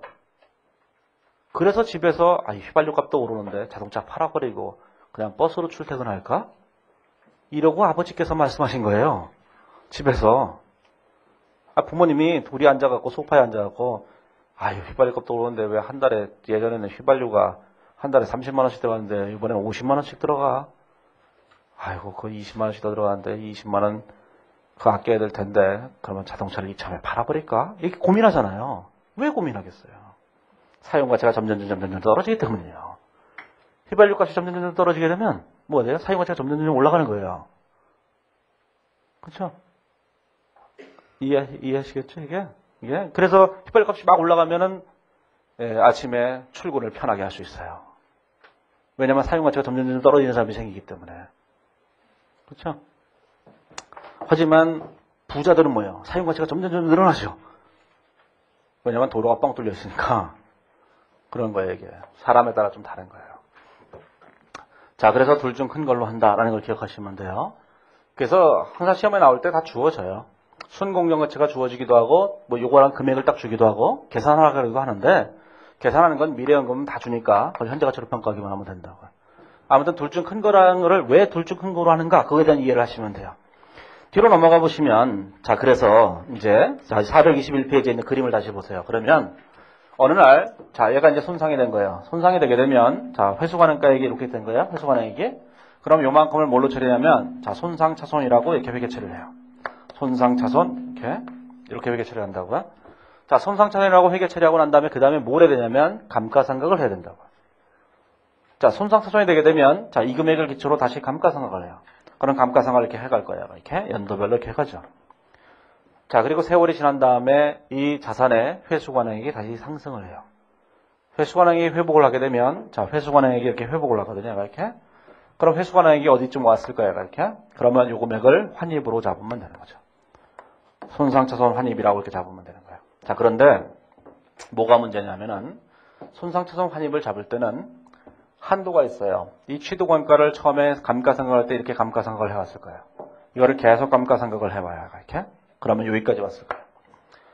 자, 우리는 이 자산이 손상되지 않았다면, 손상된 적이 한 번도 없었다면, 오늘 현재, 이날 현재로 요 금액이 장부가액이 됐었을 거예요. 근데 얘가 중간에 손상됐다는 이유만으로 다시 환입을 잡았을 때 여기까지 올라온다면 그거는 역사적 원가주의에 위배되는 거예요. 그래서 요 금액을 넘어설 수 없게끔 하기 때문에 요 금액을 넘어설 수 없기 때문에 요 금액이 한도예요. 요 금액을 넘어서면 절대로 안 되는 거예요. 그래서 요만큼이 환입이죠. 자, 그러면 이제 시험에서 뭘 내냐면 이런 걸 내는 거죠. 뭘 내냐면은, 자, 이 손상대수를 회계하는데 손상차손이 얼마나 이렇게 내요. 손상차손이 얼마인지를 물어볼 때는 사실 그림 같은 건 그릴 필요도 없어요. 왜냐하면 이날인제 장부가액에서 회수관행위를 빼면 그걸로 끝나기 때문에. 근데 문제 대부분이 환입액을 낸다는 데 있어요. 환입액을 내기 때문에 손상이 된다면 나중에 환입이 되잖아요. 환입액이 되면 환입액이 얼마인지를 계산해야 되는데 계산을 할 때 요 금액이 얼마인지를 알아야 환입액이 이 금액인지 아니면 이 금액인지를 알게 된다고요. 만약에 공정가치가 회수관행액이 여기 있다 그러면 이게 환입액이잖아요. 회수관행액이 여기 있다 그러면 이게 환입액이죠. 그러니까 환입액이라는 금액이 이 금액과 언제나 회수관행액의 차이가 아니라고요. 그래서 시험에서는 여기에 가장 집중하고 있다고 문제가. 자, 그러면 이걸 계산하기 위해서 뭘 해야 되냐? 그림을 그려야 돼요. 분개를 해갖고는 못한다고요. 재작년 회계사 시험에서는 뭘 냈냐면은 한 8년 정도에 걸친 문제를 냈어요. 되게 오래 갖고 있어요. 내용연수가 한 20년 돼요. 근데 이걸 8년 동안에 걸쳐서 손상이 되고 환입이 되고 뭐 이런 문제를 냈다고요. 자, 그걸 이제 분개를 해가면서 풀려면 어떻게 푸느냐? 2년에 걸쳐서 풀면은 풀려요. 예? 또 이해를 못 하는군요.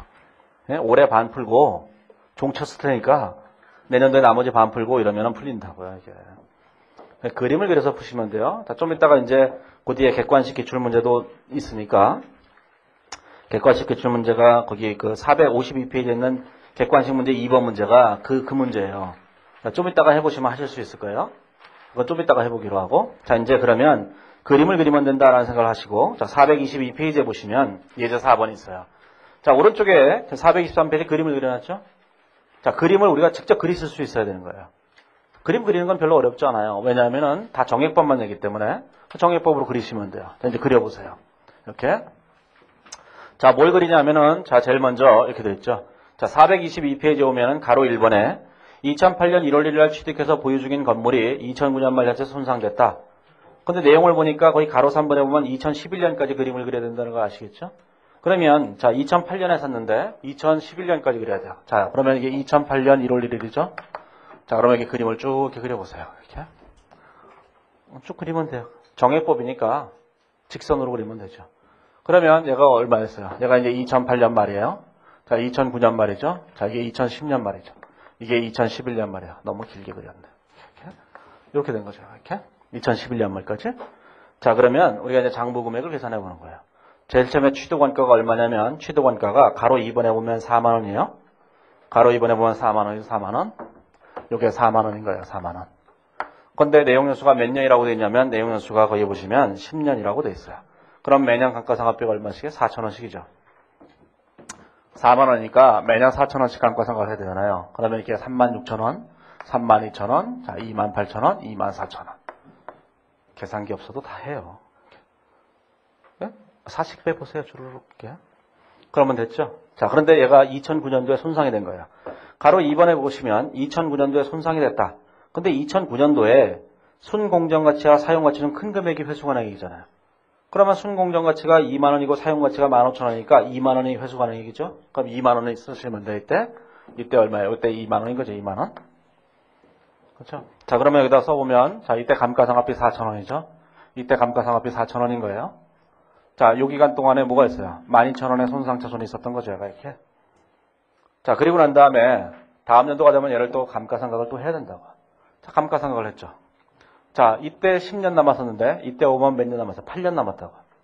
8년 남으면 2만 원을 8년 동안 감가상각을 하게 되면 매년 2,500원씩 감가상각을 할 테니까 이때 얼마 했어요? 이때 2,500원을 감가상각비로 계산했겠죠, 얘가 이렇게. 자, 그러면 요날 이제 장부 금액이 얼마가 돼요? 17,500원 이렇게 되는 거예요, 이렇게.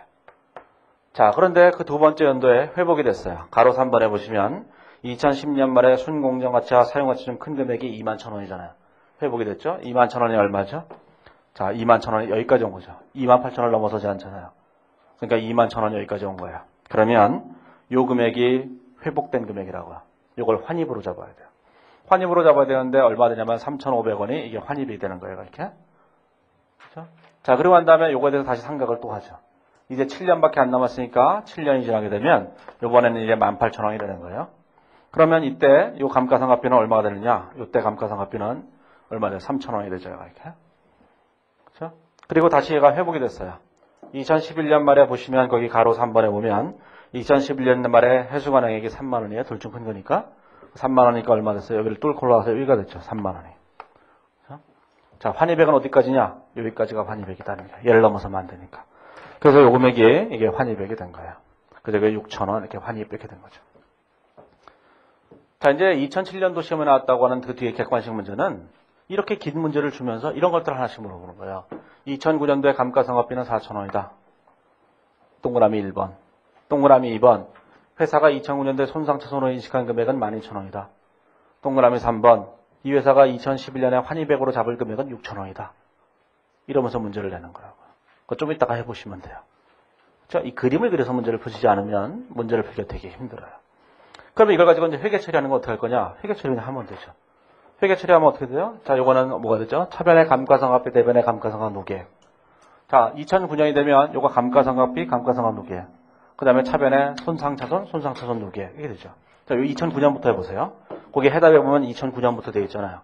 자, 2009년도에 회계 처리를 한번 보시면 자, 이게 2009년이에요. 2009년. 자, 2009년부터 되죠. 자, 2009년 말에 자, 회계 처리를 해보시면 자, 감가상각비를 일단 계산하고 자, 4,000원. 대변의 감가상각 누계액 4,000원 계산하겠죠. 이렇게. 그 다음에 자, 손상차손이 12,000원이에요. 그러면 여기다가 자, 손상차손 자, 12,000원을 쓰고 반대편에다가 누계액이라고 써요. 자, 손상차손도 손상차손 누계액이라는 개념감을 사용해서 쓴다고요. 그래서 차변의 손상차손, 대변의 손상차손 누계액 이렇게 쓰는 거예요. 자, 그리고 난 다음에 이제 그 다음 년도가 됐죠. 2010년 말이 됐어요. 2010년 말이. 그러면 2010년 말이 되게 되면 감가상각비 또 계산해야 되잖아요. 2,500원. 자, 감가상각비 얼마 돼요? 2,500원. 대변의 누계액 2,500원 이렇게 되는 거예요. 이렇게. 그 다음에 이제 환입을 잡는데 환입이 3,500원이죠. 그러면 환입이 3,500원이면 손상차손 누계액을 없애버리고 누계액 3,500원 없애버리고 이게 손상차손 환입액 3,500원 이렇게 잡는 거예요. 이렇게. 그래서 여기서 계산할 이 감가상각비라든가 손상차손이라든가 손상차손 환입이라고 하는 이런 금액들은 전부 다 단기손익으로 처리하시면 돼요. 이렇게 네, 하실 수 있겠죠? 자, 그런데 여기서 이제 아셔야 될 거는 무조건 손상에 관한 회계 처리를 하거나 또는 회수관액이 회복된다고 할 때 회계 처리를 할 때는 무조건 감가상각을 먼저 하고 그 다음에 손상을 나중에 하는 거예요. 그걸 꼭 기억하셔야 돼요. 감가상각을 먼저 하고 손상을 나중에 해요. 왜 감가상각을 먼저 하죠?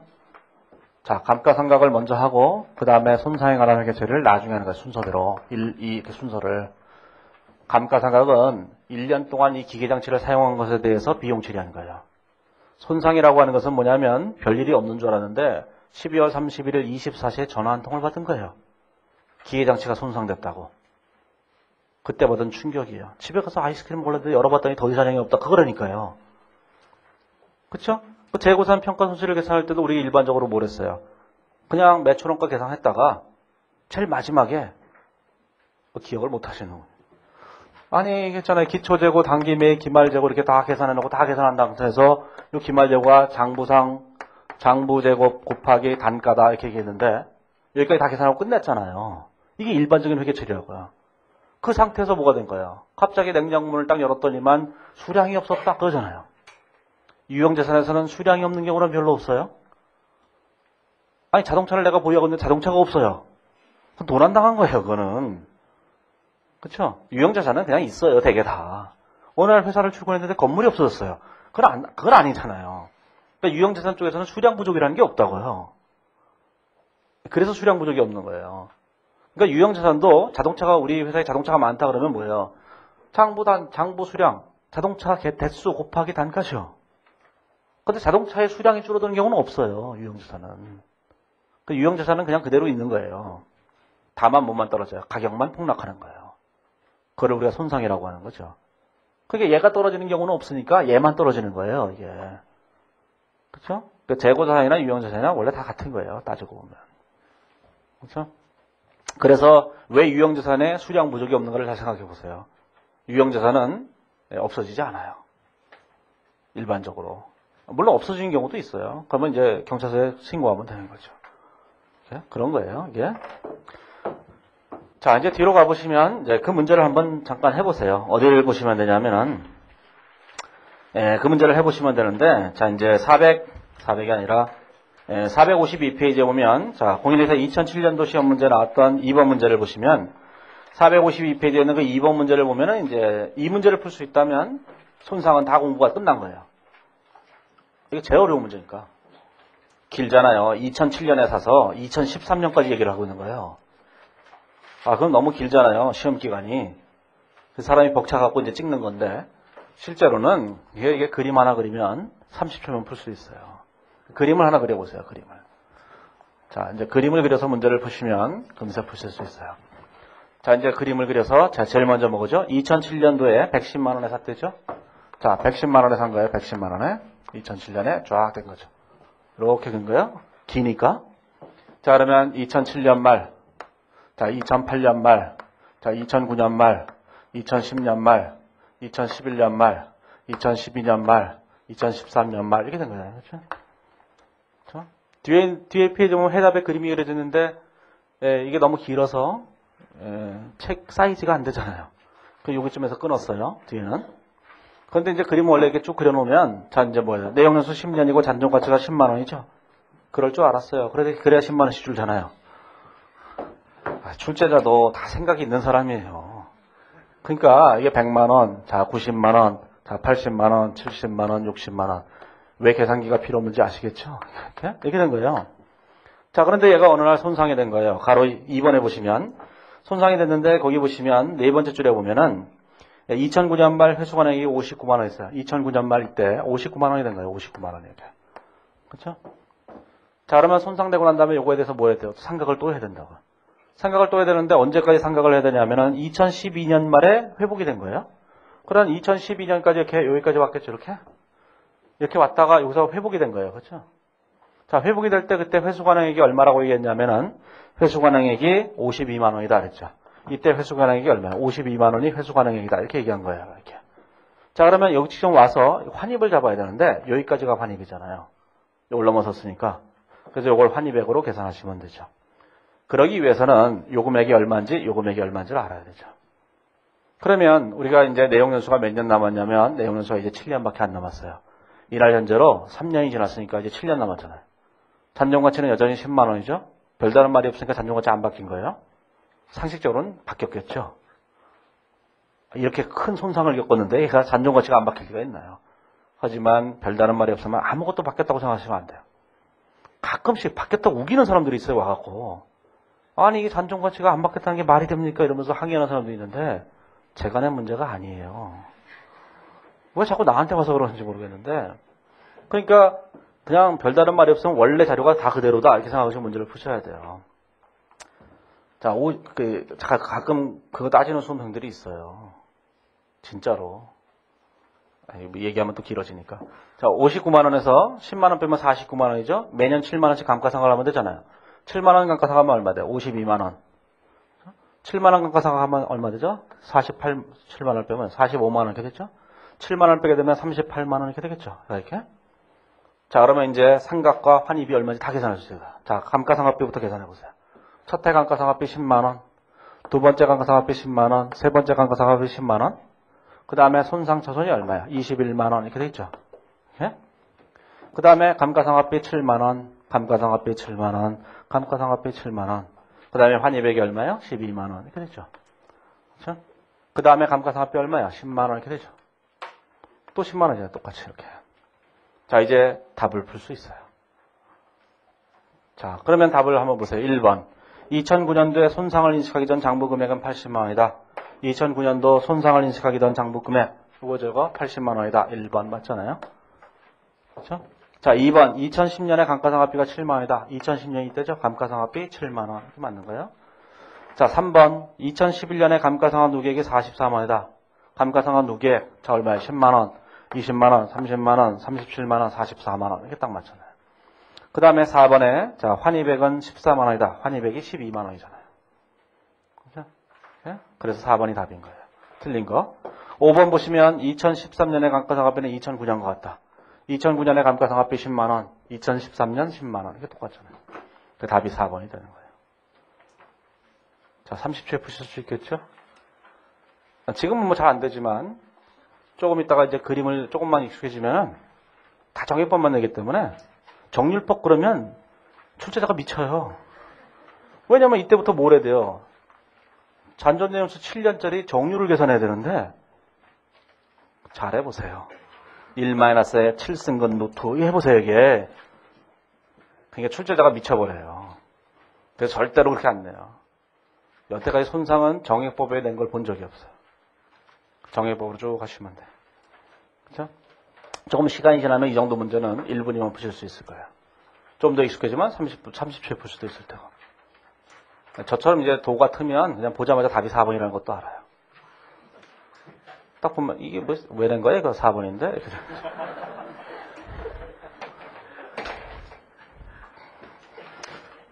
자, 그럼 뭐, 그런 건 제가 뭐, 나중에 이제 객관식 같은 거 강의할 때는 이런 문제를 풀 시간이 없을 때 왜 다 4번이 답인가? 이런 것도 얘기를 해주는데, 아니, 우리가 찍어서 풀었는지 풀어서 풀었는지 그는 몰라요. 컴퓨터는 몰라요. 컴퓨터는 1, 2, 3, 4으로만 판단해요. 우리가 찍었는지 모르거든요. 찍는 것도 중요한 거예요, 실제로. 이거 하실 수 있겠죠? 예, 그림을 잘 그려보시고 하시면 돼요. 손상에 관한 한 무조건 그림을 그리시는 게 제일 편해요. 그리고 그림을 그리고 나면 이걸 가지고 비용 처리할 금액이 얼마나 다 계산되기 때문에 이걸 가지고 회계 처리하는 것도 간단하게 하실 수 있다고요. 자, 이게 이제 지금까지 한 이 얘기가 원가 모형이라는 거예요. 이게 자, 원가 모형이라는 것인데 자, 이제 다시 앞으로 가보시면 405페이지 오면 제일 첫 번째 문단에 보면 제 405페이지 제일 앞에 보면 제1절 원가 모형 이렇게 돼 있다고요. 그렇죠? 원가 모형이라 돼 있고 그 밑에 감가상각이고 가로 1번에 의 이렇게 된데 의에 보시면 거기에 기업은 원가 모형과 재평가 모형 중 하나의 회계 정책을 선택해서 유형자산의 분류별로 동일하게 적용한다 이렇게 돼 있어요. 그 얘기는 우리가 유형자산을 구분할 때 자, 토지가 있고 그 다음에 건물이 있고 유형자산을 이렇게 여러 가지 형태로 이렇게 구분한다고요. 이렇게 자, 기계장치가 있고 자, 차량 운반구가 있고 이렇게 되는 거예요. 이렇게. 자, 우리는 어떠한 유형자산이든 간에 원가 모형과 재평가 모형을 선택할 수 있어요.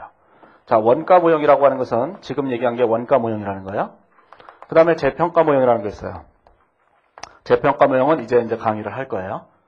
자, 그러면 이 원가 모형이라는 거는 기존에 우리나라 기준에 있었던 거고 재평가 모형은 우리나라 기준에 없었던 거예요.